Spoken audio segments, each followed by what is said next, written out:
You're listening to the Two Sleuth Podcast, all about the business of dentistry, hosted by yours truly, Greg Essenmacher, a fixed full arch dental expert and founder of G&A Consult, speaking with industry leaders on the dental landscape from their perspective. At G&A, we specialize in transforming full arch dental practices, teaching, coaching, and training teams to deliver an exceptional patient experience, from that first call to delivering final smiles. Whether you're a practice owner, a DSO executive, or a regional leader looking to expand your full arch program, boost same-store sales, or unlock the true profitability of full arch cases, we've got you covered. Ready to see how full arch can elevate your practice? Visit the show page or book a discovery call today. Let's turn your potential into results.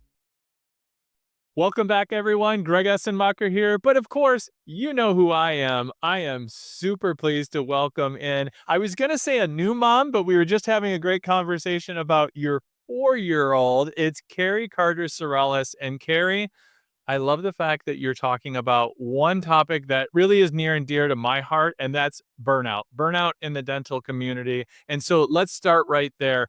Tell me what you're seeing with burnout in dentistry and how you're helping others to identify it and really be able to, I don't want to say overcome it, but work their way through it. Let's jump right into the deep end, shall we? Sure. So thanks for having me. As far as burnout in the dental community, it's something that is pretty prevalent. I've been talking about it for about 4 years now. I wrote the book, The Ultimate Guide for Dental Hygienist Burnout. I've experienced it, and it's something that basically a former Surgeon General had a whole study on it during the pandemic and how the effects that it had. And it affects dentistry. So we see that there's a so-called shortage of dental professionals, especially hygienists. And it's not really that they've gone anywhere. We haven't really gone anywhere. It's just that we're not really accepting bad treatment that can contribute to burnout anymore. So I see a lot of colleagues and Facebook groups talking about bad treatment, or one recently talked about how she literally was in the emergency room um, due to having some mental issues, basically, and medication, and called the office, and she couldn't come in that day. And they're like, "You have a full schedule tomorrow. We expect you tomorrow." So but then she ended up getting fired. So that's what people are dealing with. And that's what leads to burnout. That's what leads to resentment in the field, and not being supportive of employees who are having these issues is why people are looking for other options. Well, and one of the things that you just mentioned there, and I appreciate you bringing it forward, is that from the human side, right? The individual who's struggling and suffering. And if there isn't a safe place and a normalization of saying, look, I'm feeling some certain way, right? And to be able to have words on it, right? If somebody comes in, or, they have a big gouge in their arm and you can come in, or you break your arm and you have a cast, right? And I can't function. That's a visible sign that's easy to identify. But if you're struggling with, I don't know what it is, but I just don't have the strength, energy, stamina, I can't come into work, right? That's harder to identify and say, oh, I'm just not feeling up to it. And then the pressures from the other side, right? We hear this all the time. I know I do, right? Being at conferences, working with DSOs and working with individual practices, the pressure of, you have a full schedule. Like, okay, see you tomorrow, right? And that, talking in that lane of, oh, hygienists are getting paid so much, it's ridiculous. I can't make my margins. And so what are you finding that, how is that identification of what burnout is? What are those identifying markers so that people can put words to it of, I'm feeling this, this, and this? Because I think it's still kind of a murky area for me. I couldn't even describe what those feelings were. I had to go to, like, I have a broken arm, right? So yeah, help me to understand that a little bit. So often, it's crying, maybe crying in your car, or you just feel sick. Sunday, they call it, like, basically Sunday, you're feeling sick because the scary Sundays, because Monday's coming around and you don't want to go to work. So you're the whole week, you can't wait to Friday, and then you're happy the Friday's there when you got out of work, and then you have a good day Saturday, and then some point Sunday you have to deal with knowing you have to go back to work. So people get sick, they have headaches, they have GI issues, they can have skeletal issues. We know that we feel that anyways in dentistry, but it's exasperated, basically. Being very cynical. So you have people who maybe you got into the field because you care about people, and now you do not care about people. Like, not as much. You don't care about your team members. You don't care about the patient. You're the patient's cynical, you're cynical. Um, those are some of the different issues that people basically find. It's like a long list. So basically, the end of the commercials for a pill, and they have everyone like in a field and they're happy. And then they have this long list of nasty symptoms. That's basically what burn is. And we just attribute it at times to we hate our job. And usually we don't necessarily hate our job. Sometimes you do need to go to another job. You're not feeling supported. You're not feeling like you like where you are. And that's basically what contributes to that burnout. And then speaking about, not feeling supported, yeah, patients need to be seen. And that's the problem is that a lot of times in the past, especially hygienists, we just grinned and bared it. Like, we went to work sick. We know we're not supposed to go to work sick. I'd have a mask on and be all nasty underneath there, but you're thinking about the patients maybe had to take off. How is this gonna inconvenience the patients? The front is gonna have to call all the patients. You're thinking about everyone except yourself. You're gonna miss the paycheck, but you're mainly thinking about how bad everything is.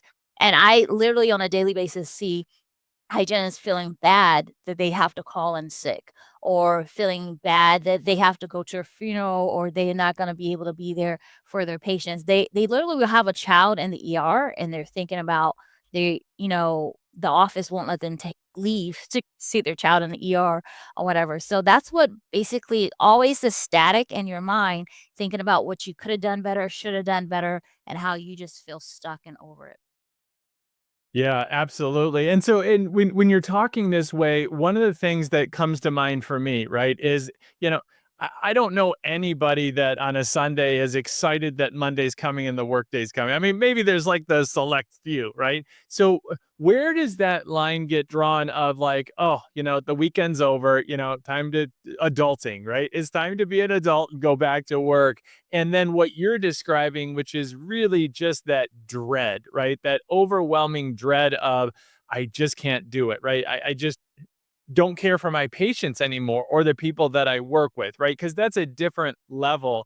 Is there some type of line barrier crossed? It sounds like it's more of a gradual and you just have to like trudge through it. I mean, everybody would love to, have like the, I was going to say lifestyles of the rich and famous and then really date myself, right? The champagne.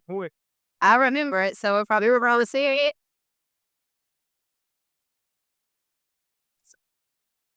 That's good stuff, but you know what I'm saying? Like, where's there this line to draw of, what, okay, you're just, you're feeling a little sad because you enjoyed your weekend, right? Especially, I don't know, in the fall for me, you have college football on Saturday and then pro football on Sunday and Sunday night football and suddenly, okay, you got to go back to work. It's Monday. It's like, but I want to watch football. That was a lot of fun.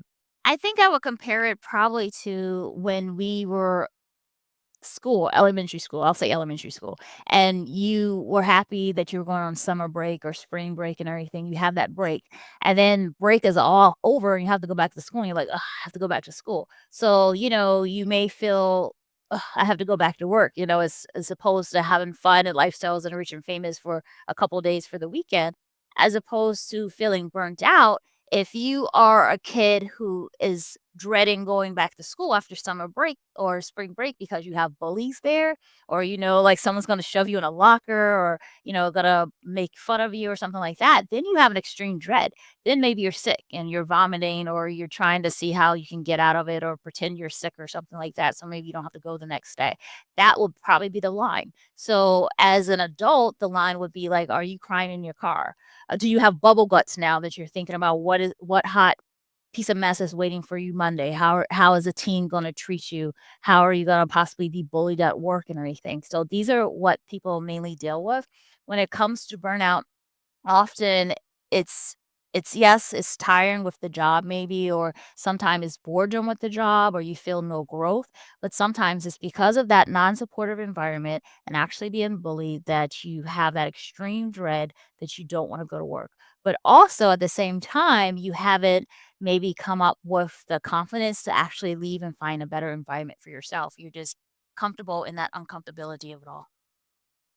Yeah, what you just shared there, I mean, that really landed for me when you're talking about the difference between, oh, Monday morning's coming, right?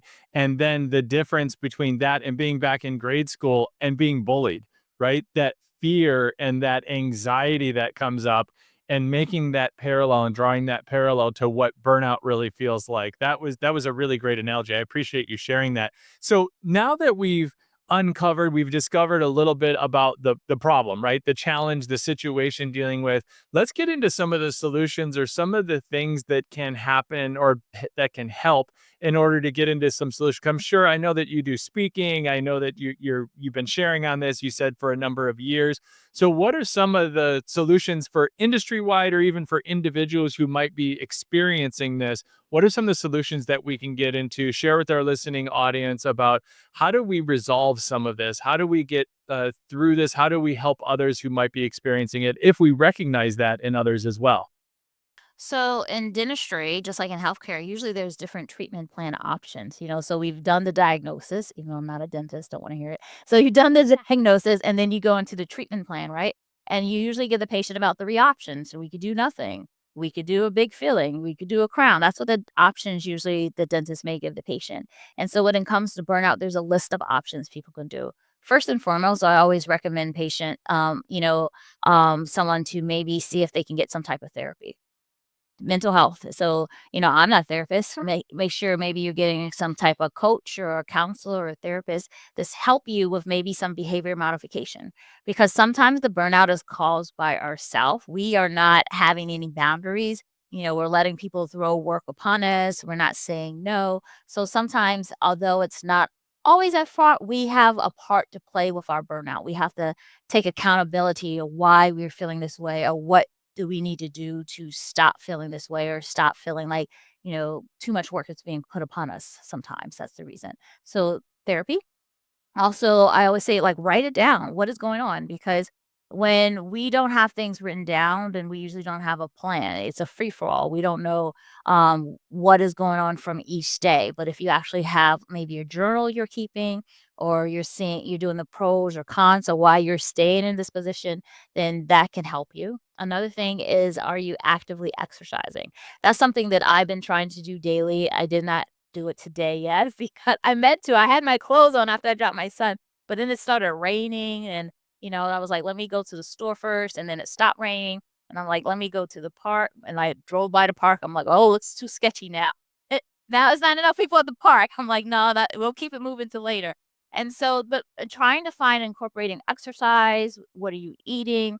Are you going to continuing education courses? That's what really helped me with my burnout, honestly, is I started being more active in my career, my community. So going to different courses helped to build my confidence even more so as a hygienist, helped me to become a speaker. Going to conferences helped me with networking and finding different other opportunities. So at times when you're feeling burnt out, you're you're basically kind of depressed. So you're staying to yourself, you're isolating yourself. And when you isolate yourself, you kind of start to have an even more negative or cynical mindset. And so a great opportunity could be right in front of you and you won't take it. You you won't do it, you won't take it, you'll think badly about the opportunity. And so you'll stay in that burnout cycle. So there's like a long list of things you can do, but number 1 is therapy, and then incorporating exercise and routine and, document there's so many different things you could do, but you have to see what's gonna work right for you. You have to put the piece in the puzzle for yourself, almost like a prescription for what do you need, and that's why working with someone can be very helpful. Taking burnout continuing education courses from me and from other people can definitely be helpful so we can see what is causing the issue for you. And basically the main thing is taking that accountability, seeing what is causing the issue. Why do you feel burned out? Because a lot of times people don't actually know until they actually put it down on paper. I ramble, Well, but that's it. no, absolutely. What you're talking about is where attention goes, focus grows, right? So if you're focusing on the problem, and that's where we started of really being able to uncover and discover what is the challenges and how to define, like, what is the difference between, just having the Monday blues because you got to go back to work, right? And then what is burnout and what is that level of extreme that we're dealing with and talking about today. That's so important to be able to identify. But then also, you're talking about in solutions. One, like exercise just in general. And it doesn't mean that you know, have to end up being like in a CrossFit championship level type of person, but just exercise in general because it's known, right? The endorphins start kicking, it creates positive momentum in your life in general. And then the other piece, which is getting out of the isolation, which is so critically important. That's the fellowship, that's the camaraderie, that's getting to know others because talking about it is so critically important. And frankly, that's the platform, right? Giving individuals like yourself to come on and talk about this. And many, many guests over the 110 plus episodes of the Two Sleuth podcast, we've talked about wellness in dentistry, right? From Kyle Stanley to many, many guests who have talked about wellness in dentistry because it's a real thing. It has touched me personally. There have been friends of mine in this industry, clinicians, who have chosen a different route other than finding the help. And it's unfortunate because they're not with us any longer. And so that is the extreme out, right? That's the extreme solution, not on the positive side. And, you know, I've been in recovery for 20 years, and I can tell you over those 20 years, we're not talking a handful, we're not talking even dozens, we're talking hundreds of people that I have known in my community who have not made it. It is real. It is real because they have taken and making decisions, you know, whether it's drugs and alcohol, whether it is suicide or some other out because the pain is just too great, because the pressure is just too great. And it's known in the dental community. And you're talking about hygienists, and I'm not dismissing that and saying, oh, it's just the doctors, but it's also entrepreneurs in dental and others. It's those working in for manufacturers, those working for companies that supply goods, services to the dental community as pressures continue to ramp up. Let's just peel back, you know, the veil right now and talk about the economic conditions, right? Things are getting more difficult. At the end of last year, the layoffs that happened, right? The job market right now is fairly tight, right? Difficult if you're looking for a job and you work in that manufacturing sector or in the services provided sector, right? Or you have a consulting business like mine. I'm very fortunate that, you know, ours is doing really well, but there's a lot of pressure there as well. Clinicians, I mean, we could go right down the line, right? You and I both know this, Kari. Like we could talk about whether you're clinical, non-clinical, and that's why what you're talking about is so critically important. And I call it finding your tribe and finding your tribe of people that you can know and trust and not just have this social media life that which you put out there talking about sunshine and rainbows and how great your life is and the vacations and this is what I've learned this week. But really talking about real things. Social media is great, right? You know, and letting people see you're ugly too. That's okay, Mhm. right? And I do that. But also having that intimate tribe of people that you can share the scary. And being able to talk that and create psychological safety, you know, as my good friend JV Jonathan Bonanno talks about a lot, so that we can have those real conversations. And is that what you're finding as well? That I mean, it sounds like you have a personal story about that of finding your way out of some darkness, out of that burnout. Yeah, no, definitely. I mean, like, I I lo w I loved one my job that broke me and that started this whole thing. I love that job. I love that job. I was lead hygienist. I love that the company, it was just that particular office that I started to have a lot of issues with, and there was microaggressions, and I was crying, and it was breaking my spirit and everything. I was crying in my car, I was calling my mom and my friends and everything like that, and so I left that job, and then I had to find myself, basically. I had to find myself back to myself, and that can continue to happen. So even I always tell people I'm in recovery. It's not like once you finish being burnt out or you've been like, I'm burnt out and you get better. You have the personality for it. So I have the personality to get burnt out because I work hard. I don't even know how many jobs I have right now. Honestly, I work for several companies and it's really I love to do it, but it's almost a trauma response because I've been laid off before during the recession. I got laid off and my husband and I had a new house and I had a new car and we had like, rooms to go bills. You had all these bills and stuff. And then I'm laid off and I couldn't get a job. I couldn't temp and everything. So it's a trauma response. It's like I don't and then when the pandemic happened, I'm laid off again and everything. The lifestyle upgrade, right? That's what we do. And then you have, you know, you're used to it. So yeah, for sure. Right. Yeah. I have a kid now, and he's in preschool and swim class and everything like that. And so, yes, I love what I do, but at the same time, I can burn myself out because I'm busy doing all these different things. and I'm a mom, and I am an empath. So literally I talk to my therapist, and I try not to really indulge in the news, because then you just mentioned all these layoffs, and I'm concerned about people who are getting, benefits taken away or getting laid off. I know how that feels. I know how that affects my family, and how it's hard to stretch something, and how you just when you think you got a job that's going to help you pay off this bill, they say they have budget cuts, or you're in pause, and you're just like, okay, great. And everything. So, yes, people are going through a lot. And so that's why it's so important to be there for one another and to be kind, because you don't know what people are going through. And like, yes, I have, 10,000 people in my Facebook group, and people who follow me in different places on social media. And I'm looking happy and wearing pink and yellow, but sometimes some days stink. Some days stink, or some days I'm like Yeah. looking at like, oh, okay, I gotta pay this or whatever like that. So it could be definitely difficult. And, I can only imagine dentists who aren't necessarily getting a paycheck. So the team wants more money. The hygienist wants to be paid comparatively to what's getting paid across the street or down the street, and people are trying to poach your team all the time. And insurance reimbursement is an issue.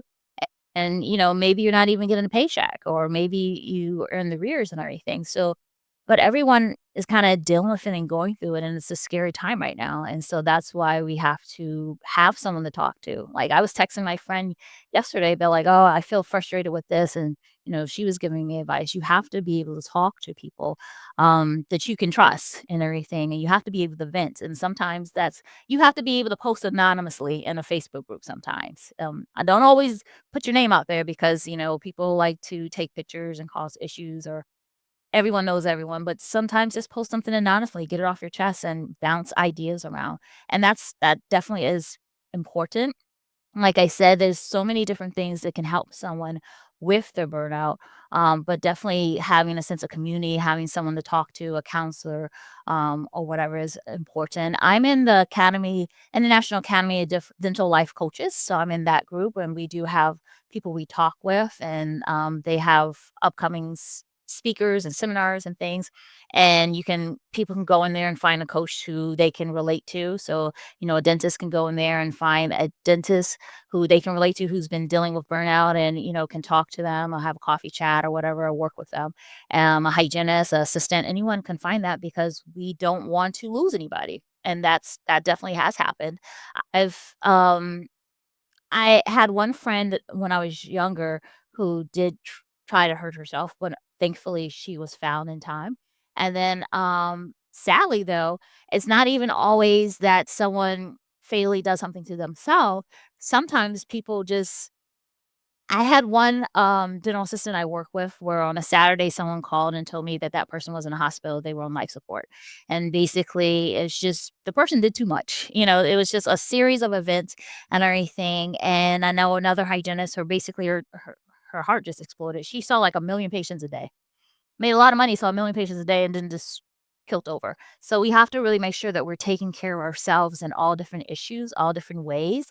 And when we see someone maybe suffering or upset or crying or being bullied, are we trying to help them in some type of way? Are doctors, are you creating a supportive environment? The work culture is very key.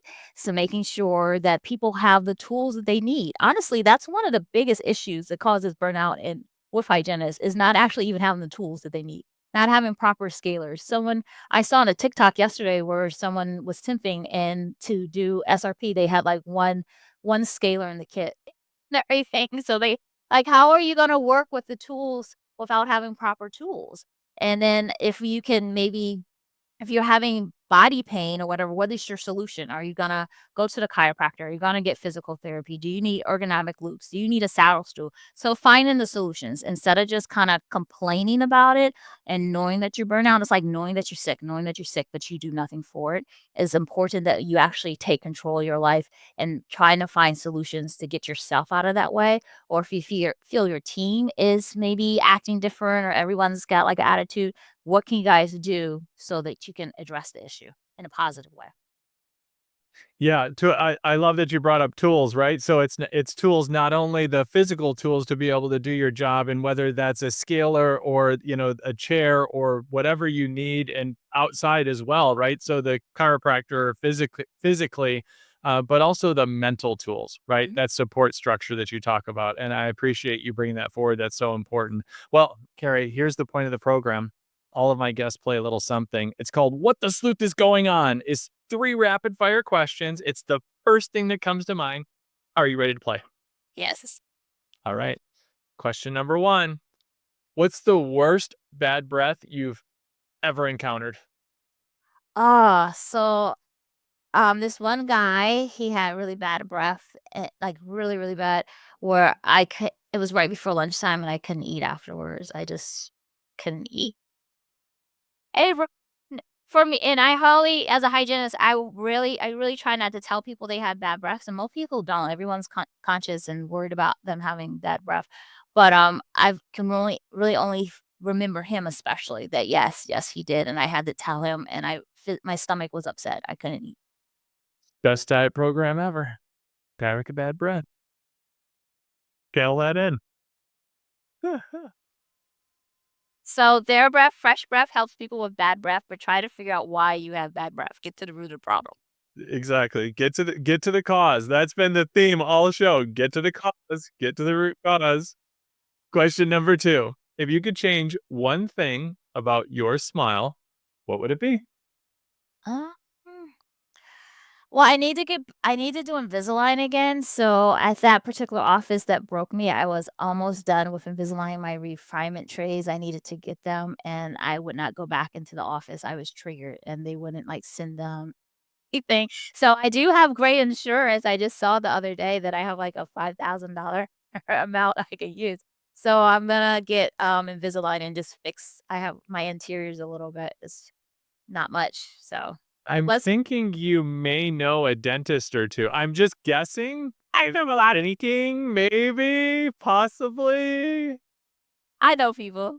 I know them. They just better not try to take the whole $5,000 because I know it's an easy case. That's all. Right. Just a few quick trays here. Little bit of fineness. So that's Be playing. I know.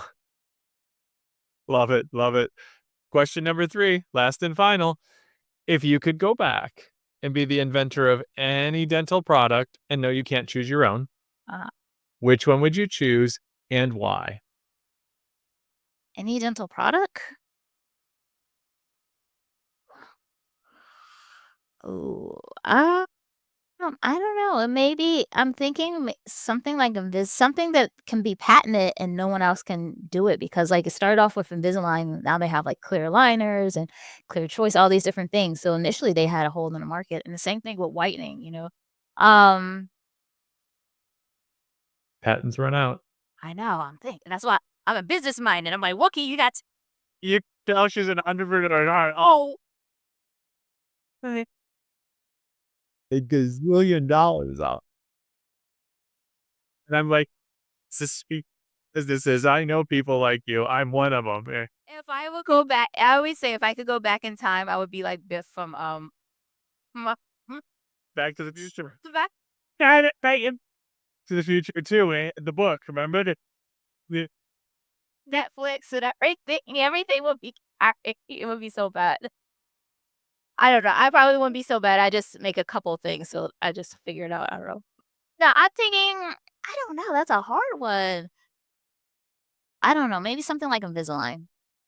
All right, we're the same person. I like it. I knew we were like the same person when we first met. I love it. All right, well, I try to keep the episodes to reasonable length. Some people are running on a treadmill, scuba diving, their tank might run out of oxygen. We don't want that to happen. So, in the last few minutes, Carrie, anything I haven't asked you or you want to share with my listening audience? It's been a very enlightening conversation today.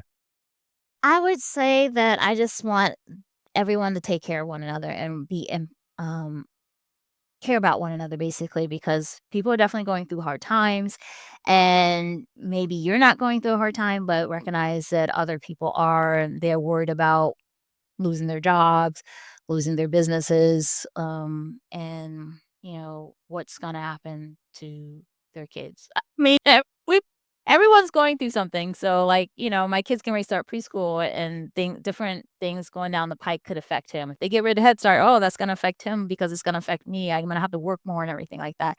So just recognize we all are connected and to care for one another. And if you need the help, to get the help that you need, whatever it is. And if you don't like that job, then try to find another job that's supportive, connect with other people, and so that you can find the perfect job for you. So ultimately, I am now thankful for what ultimately broke me, because that actually helped me to build on the foundation of what my life is now. So, I ended up having my son, which is a blessing when I didn't think that was going to be possible at that point in my life. That it just happened, COVID baby. I ended up becoming a speaker and an author and working for all these great companies. Whereas if that negative thing hadn't happened, then I probably wouldn't be here talking with you today. So recognize that life can change just with basically one change in yourself or one different thing that you do. Very sage words by my guest on the Two Sleuth podcast today, Kari Carter-Cherelus. I think I got that right. The founder of KMC Strategic Solutions. And Kari, how do they get a hold of you if they want to learn more about what solutions that you're offering for improvements in work culture and helping people to avoid burnout and be able to support those who might be suffering from? They can email me at cherelussmiles@gmail.com, so my last name. Instagram is easy to find me, KMC Smiles, or the Burnout Dental Hygienist on Bitly. So you'll find me. I'm on everything on social media. And we will make sure we get that in the show notes. Thank you so much for being a guest. It has been a great conversation and very informative for myself, and I'm sure for my listening audience. Thank you so much. Thanks for having me. If you need help with converting lead calls into consultations, closing consults into more full arch cases, or creating a more strategic marketing message and branding for your practice or group, follow me for more tips or reach out to G&A Consult for a discovery call today.